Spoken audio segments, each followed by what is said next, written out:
Hujan lebat dan berterusan sejak malam tadi menyebabkan beberapa kawasan banjir di sekitar daerah Kuantan Pahang ditenggelami air.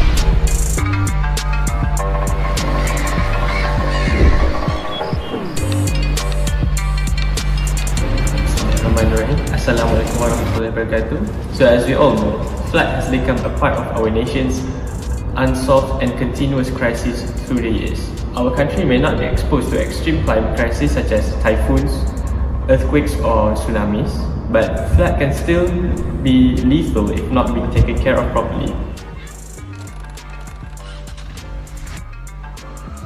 For this current project, we are keen to conduct a site analysis for our flood evacuation center project.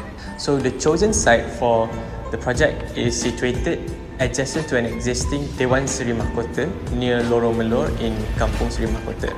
The village is situated near Taman Seri Mahkota along a high traffic main road that connects Gambang and Kuantan, which is Jalan Gambang. So the proposed total area is 2,500 square meter with a dimension of 50 meters times 50 meters near the existing hall, and also 1,625 square meters for the sleeping pod area beside the proposed site. So as shown in the illustration, the site is a flat land with land contours surrounding the site at 1 meter interval. The proposed ingress of the site connects the site and Lorong Melor, as Lorong Melor is the nearest road connecting to a high traffic road, which is Jalan Gambang. So the flow of movement in the area flows at a single direction, circulating the proposed site on the setback area for fire safety reasons and also for in case of fire emergency occasions, with entry through the proposed ingress and exits through the upgress near the futsal court. Other synthesizers involve placement of no entry signboards at the illustrated designated area to ensure the proper flow of movement inside. And also the synthesis consists of repavement of the outgrass road due to its poor condition and placement of retaining walls at any needed spots surrounding the site to avoid landslide. Due to the sleeping pod area being near to Lorong Mawar, shrubs are also proposed to be placed in between the sleeping pod area and Lorong Mawar to reduce noise, provide better vista at the area and also to improve privacy.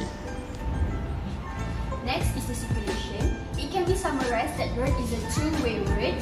The transportation used is mostly motorcycle, makes the traffic is quite low. And next, road width is around 2 meters, which is pretty narrow for bigger vehicles and can encourage collision between the users. Next, during the flood, the road around the site radius is not affected. However, the road around the nearest neighborhood is affected and can encourage only bigger vehicles to come passing through just to get to the site. Hence, it is suggested for the road to be widened and the unused land to be developed as green spaces or maybe community facilities or maybe circulation. Okay. Site B is located at Kampung Seri Mahkota, Kuantan Pahang. These 800 residents are primarily farmers, government officials and also retired folks. They are mostly engaged in light activities such as socializing, farming, traditional pursuits, mild sports and religious activities as part of their daily life. During the flooding season, the people who are affected are normally the ones who already informed about the yearly occurrence of the natural disaster.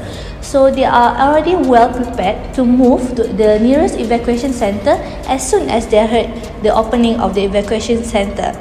During at the evacuation center, the activities that they do is mostly socializing, self-preparation, cleaning and also praying. They also alert about the new information about the flooding. The land that is owned by Kuantan City Council has total area of 9,452 meters square.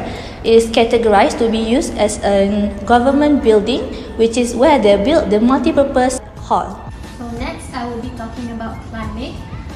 The sun is positioned at 74.1 degrees, where in the April it's the warmest, while in December it's the coolest. The rainy season is during November with only 20 days of raining, while February is the driest because it only has 9 days of raining.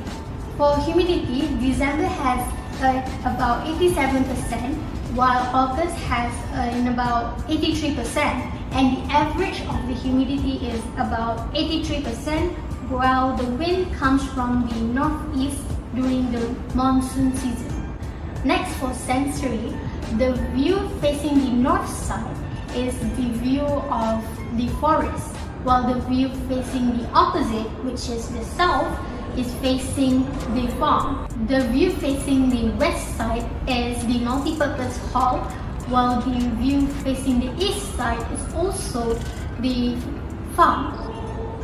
For the sound, on the north side we have the birds chirping. However, there are cases of open burning near the area, and on the south side we can hear the barking of dogs and the sound of wild animals from the farm. Now let's move on to natural features. So most of the trees and flowers was planted by the villagers. Fortunately, the plants inside are mostly weeds and shrubs. And as said by the SUJKPK, we are allowed to clear out the trees and shrubs to help with our development of the site, but we are not allowed to touch the flowers outside of the vicinity. Now let's move on to man-made and utilities. The area was surprisingly flat and there are no obstruction of buildings other than the futsal court and a small huts. Okay, now let's talk about the electrical. The area uses feeder pillar to feed the electricity to the building, and it uses overhead cable to connect to the building, which is not very pleasing to the eye. And furthermore, there were no providence of light posts, and therefore in the night the area might be too dark and gloomy, and it also gives us the opportunity to provide a lighting in the vicinity.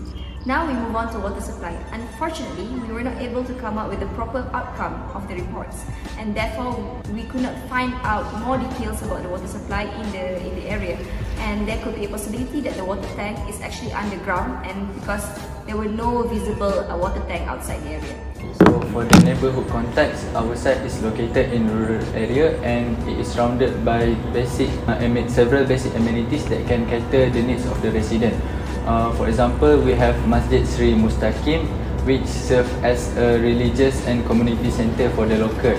And there is also Kafar School within the same site boundary as the mosque.